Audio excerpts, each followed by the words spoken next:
Hello there, everyone. You know who I am, ETW, Supreme Misfit Professional Dipshit. So this is a video on a theory why young adults, younger generation, young adults, and younger Americans are getting into political fanaticism or extremism. First off, we have Joe Biden, who gave millions of dollars to Ukraine and Israel and other countries. And Trump, who said, America first, we're going to put America first, is doing the exact same thing. He recently just signed a bill giving $800 million to Ukraine. And of course, millions to Israel and $1.8 billion to the Philippines. So a guy who's told us his entire campaign promise was putting Americans first is doing the same thing Joe Biden was. Trump could have refused to sign that bill into law, and he didn't. And of course, there's a good thing in there, like 3.8% raise for the armed people who serve in the armed forces, which is essentially nothing when interest is at like what 7%. So they're still in the whole 4%. Cool. And we still got the increase in prices of food, amenities, houses. So you have a generation of people who are trying to foresee a future, which they have a home. We can't. Houses are unaffordable, right? So there's that one. We can't afford a family and have children, so there's two. The value of our currency is devaluing by the day, meaning that the harder we work, the harder we lose. And of course, precious metals like silver and gold are taking off, signaling probably depression on the way or recession at the minimum. So we're seeing a future in which we might be either a country that's economically depressed, or judging from how our Trump and other presidents keep funding these international wars and cliques and governments, that's stirring a shit pot that could possibly lead to World War III. We're also thinking, shit, we might even just all be fucking dead in nuclear war. Because there's elitists and fucking retards out there who think they need to spread democracy and freedom, right? At the sake of burning the entire world to the ground.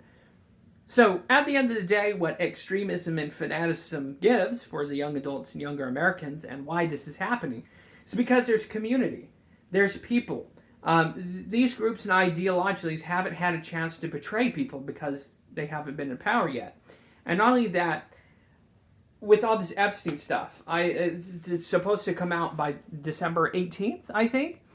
And if that's all redacted bullshit, then you're going to have a lot of people thinking, wow, so our entire government, it's probably true by the way, our entire government is a whole bunch of psychopathic, sociopathic child molesters and kitty diddlers and diaper snipers. And at that point, if they release the Epstein files and nothing gets done about it, you're going to have people, Republican, right, left, just say, fuck it. Let's burn this bitch to the ground.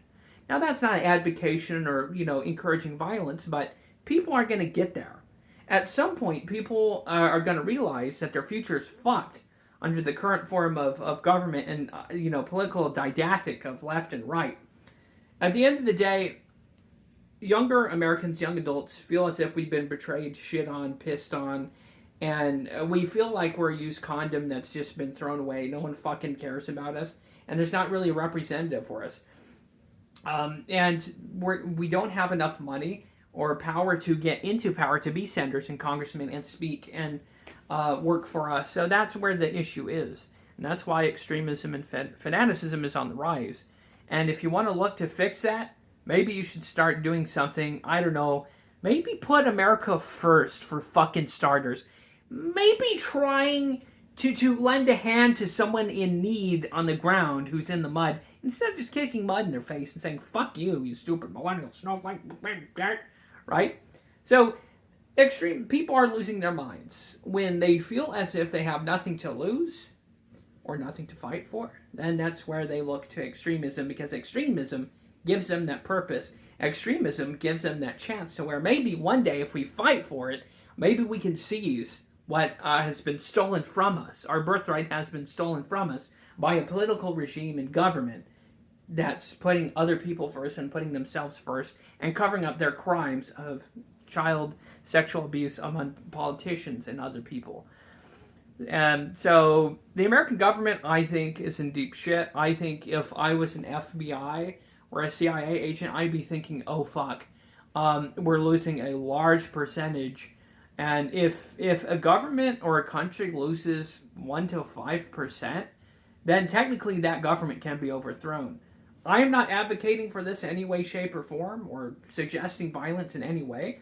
But what I am saying is, if there's 1 to 5 or even 10% that decide we've had enough and decide to start shit, you could be in trouble.